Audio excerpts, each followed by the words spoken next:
अस्सलाम वालेकुम जी। असद भाई हमारे पास जो है वो अपना टूर कंप्लीट करके आ गए हैं, तो ऑफिस में तशरीफ़ ले आए हैं। तो हम जो है वो इनसे डिटेल में बात करते हैं कि ये कौन कौन से कंट्री गए हैं और टूर इनका कैसा रहा। हम डिटेल में इनसे बात करते हैं। अस्सलाम वालेकुम। वालेकुम सलाम जी। तो मैं सबसे पहले जो था मैं यूके गया हूँ।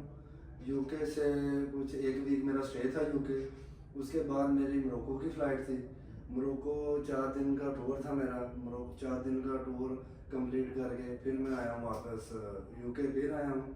तो उसके बाद जो है यूके में 2 दिन स्टे फिर किया मैंने लंदन में। फिर उसके बाद जो थी मेरी फ़्लाइट जर्मनी के लिए थी, तो फिर मैं जर्मनी गया हूँ। जर्मनी तकरीबन एक जर्मनी, पेरिस, फ्रांस, बेल्जियम, ये सारा मैंने विज़िट किया है, यूरोप के चंद एक कंट्रीज। ठीक है, तो उसके बाद मैं वापस आया हूँ अपना सऊदी अरेबिया। सऊदी अरेबिया का टूर कंप्लीट करके फिर मैं पाकिस्तान आया। तो असद भाई क्लाइंट को क्या इस बारे में मतलब आप गाइड करेंगे या बताएंगे कि अगर आपने ये वीज़ास कैसे हासिल किए, और अगर क्लाइंट्स ने हमारे कस्टमर्स जो भी हैं, जो लोगों ने गाइस ने जो वीज़ा अप्लाई करवाने हों, तो उसमें कैसे वो वीज़ा हासिल कर सकते हैं। और आपने जो ये कामयाबी ली है, वीज़ा की सक्सेस आपके पास आई है, शेंजन वीज़ा, यूके वीज़ा, ठीक है, मोरक्को वीज़ा, तो क्लाइंट को क्या इस बारे में कहना चाहेंगे। जी, मैंने जो सबसे पहले स्टार्ट किया ना, वो मैंने जो स्टार्ट किया वो एशियन कंट्रीज़ में मैंने ट्रैवल किया। कुछ गल्फ़ कंट्री थे इनमें, जैसे दुबई, सऊदी अरेबिया।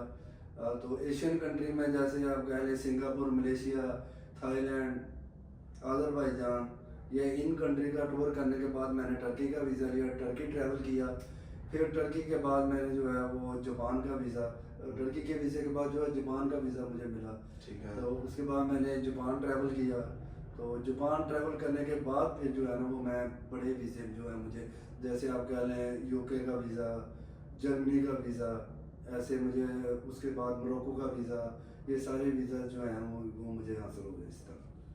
ठीक है भाई, एक और बात है कि कुछ क्लाइंट्स जो हैं मोस्टली हमें ये कहते हैं कि फ्रेश पासपोर्ट पे वीज़ा लेना पॉसिबल है, ले सकते हैं वीज़ा फ्रेश पासपोर्ट पर। जी जी बिल्कुल, फ्रेश पासपोर्ट पे भी आप वीज़ा ले सकते हैं। क्योंकि अब अगर आपकी बैंक स्टेटमेंट जो है ना वो मेंटेन हो, प्रॉपर चली हो, क्लोजिंग बैलेंस जो है उसका प्रॉपर पीछे से आ रहा हो, जैसे कि फर्स्ट मंथ से आ रहा हो, तो इस तरीके से आपकी बैंक स्टेटमेंट जो है ना वो अगर आप रन की हुई है, चली हुई है इस तरीके से, तो आप जो है वो फ्रेश पासपोर्ट पे भी आप वीज़ा ले सकते हैं। मीन टू से कि फ्रेश पासपोर्ट पर वीज़ा जो है वो पॉसिबल है, ऐसा नहीं है कि वीज़ा फीसा नहीं देता फ्रेश पासपोर्ट पर वीज़ा। कुछ लोगों का ये इम्पैक्ट बना हुआ है कि जी फ्रेश पासपोर्ट पर वीज़ा नहीं मिलता, ट्रैवल हिस्ट्री लाजम होनी चाहिए। तो ट्रैवल हिस्ट्री के बारे में बताएं कि ट्रैवल हिस्ट्री मतलब अच्छी चीज़ है, लेकिन फ्रेश पासपोर्ट पर वीज़ा ग्रांट होने के चांसेस हो सकते हैं। ट्रैवल हिस्ट्री जो है ना वो आपकी प्रोफाइल को स्ट्रॉन्ग करती है। ठीक है। ठीक है, बाज़ औक़ात अगर ट्रैवल हिस्ट्री भी हो आपकी, तो वीज़ा ऑफिसर जो है वो वीज़ा रिफ्यूज़ कर देता है, क्योंकि वो मुतमिन नहीं होता, वो वीज़ा रिफ्यूज़ कर देता है। बाज़ औक़ात ऐसा होता है कि फ्रेश पासपोर्ट पे भी आपको वीज़ा ग्रांट हो जाता है, वीज़ा मिल जाता है। यानी टोटली ये वीज़ा ऑफिसर पे डिपेंड करता है कि फ्रेश पासपोर्ट पर भी वीज़ा ग्रांट करना चाहें तो वो कर देते हैं। जी जी। अगर रिजेक्शन करना चाहे तो ट्रैवल हिस्ट्री पर ट्रैवल हिस्ट्री है, ठीक है। ट्रैवल हिस्ट्री जो है ना वो आपका प्लस पॉइंट है, आपकी फाइल को स्ट्रॉन्ग करती है। ट्रैवल हिस्ट्री जो है ना आपकी फाइल को स्ट्रॉन्ग करती है। ये जो से कि वीज़ा जो है ये अप्लाई करने चाहिए, मायूस नहीं होना चाहिए। अगर रिफ्यूज़ल वगैरह भी है बंदे की, उनके लिए भी आप क्या कहना चाहेंगे। कुछ शेंजन की रिफ्यूज़ल लोगों की, यूके की रिफ्यूज़ल हैं, जापान की हैं, तो उस बारे में क्या कहना चाहेंगे कि रिफ्यूज़ल वाले हजरात जो है वो भी कर सकते हैं। बिल्कुल, वो भी वीज़ा अप्लाई करें। वीज़ा अप्लाई करने से मिलना है, ऐसे वीज़ा नहीं आपको मिलना।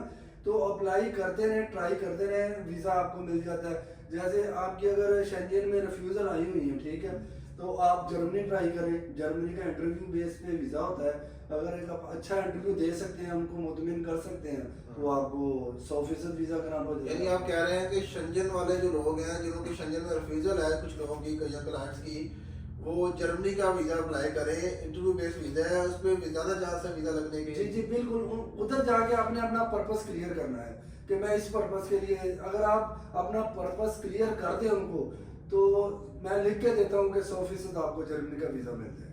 चलो ठीक होगा क्लाइंट्स, अगर कोई भी किसी किस्म की भी आपको इन्फॉर्मेशन चाहिए हो वीज़ा से रेलिवेंट, तो आप हमारे ऑफिस में विजिट कर सकते हैं। वीज़ा लिंक इंटरनेशनल के नेम से हमारा ऑफिस है, opposite bank Alfalah main GT road Sahiwal में हमारा ऑफिस है।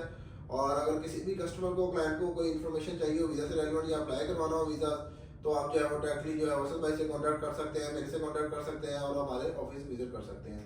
Thank you so much.